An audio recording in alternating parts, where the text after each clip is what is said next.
আমি এখন দাঁড়িয়ে আছি নরসিংদীর একেবারে প্রাণকেন্দ্র যেটি পৌরসভার মোড় এলাকায়। এখানে কিন্তু আজকে একটি ব্যতিক্রম ধর্মী উদ্যোগ হাতে নেওয়া হয়েছে, অর্থাৎ জুলাই যে আদর্শ আছে সেটিকে বাস্তবায়ন করার জন্য কিন্তু আজকে এখানে প্রতীকী ম্যারাথনের আয়োজন করা হয়েছে। আমার পেছনে আপনারা লক্ষ্য করবেন যে এই ম্যারাথনে কিন্তু জেলা প্রশাসনের আয়োজনে করা হচ্ছে এবং এখানে রানার্স অ্যাসোসিয়েশন যারা আছে তাদের যারা সদস্যরা রয়েছেন তারা কিন্তু এখানে অংশগ্রহণ করছেন এবং এখানে নেতৃত্ব দিচ্ছেন জেলা প্রশাসক, পুলিশ সুপার সহ, সিভিল সার্জন সহ যারা যারা আছেন সরকারি কর্মকর্তারা সবাই কিন্তু এই এই প্রতীকী ম্যারাথনে তারা আজকে কিন্তু অংশ নিচ্ছেন এবং জুলাই যে পুনর্জাগরণ সেটিকে বর্তমান প্রজন্ম এবং ভবিষ্যৎ প্রজন্মের মাঝে তুলে দেওয়ার জন্য কিন্তু যে আয়োজন এখনই কিন্তু শুরু হয়ে গেছে এই ম্যারাথন, প্রতীকী ম্যারাথন।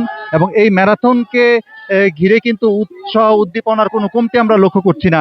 এবং এখন আমাদের কাছে মনে হচ্ছে যে এই ম্যারাথন এই ম্যারাথন শুধু একটি ম্যারাথন হিসেবেই থাকবে না, এটি কিন্তু মানুষের যে উৎসাহ উদ্দীপনা বা দেশ বিনির্মাণের যে একটি আহ, বিষয় থাকে সেটিকে কিন্তু বাস্তবায়ন করার জন্য এই ম্যারাথন আয়োজন করা হয়েছে। এবং এখানে যারা অংশ নিয়েছেন তারা কিন্তু আমাদেরকে জানিয়েছেন যে তারা কিন্তু এখানে এসে খুব উৎফুল্ল বোধ করছেন এবং এই ধরনের যে ম্যারাথন সেটি কিন্তু বর্তমান প্রজন্ম এবং ভবিষ্যৎ প্রজন্মকে কিন্তু সামনে এগিয়ে নিয়ে যাওয়ার পথ দেখাবে। ম্যারাথন শুরু হয়ে গেছে এবং এই ম্যারাথনটি কিন্তু এই উপজেলা মোট পাস হয়ে একেবারে এই জেলা প্রশাসক সম্মেলন, জেলা প্রশাসকের যে কার্যালয় সেখানে গিয়ে শেষ হবে।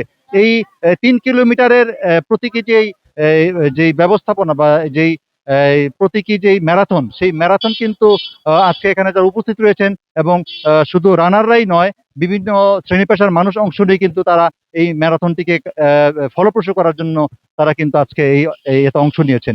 এই ছিল আমার কাছে এই প্রতীকী ম্যারাথন নিয়ে সবশেষ পরিস্থিতি।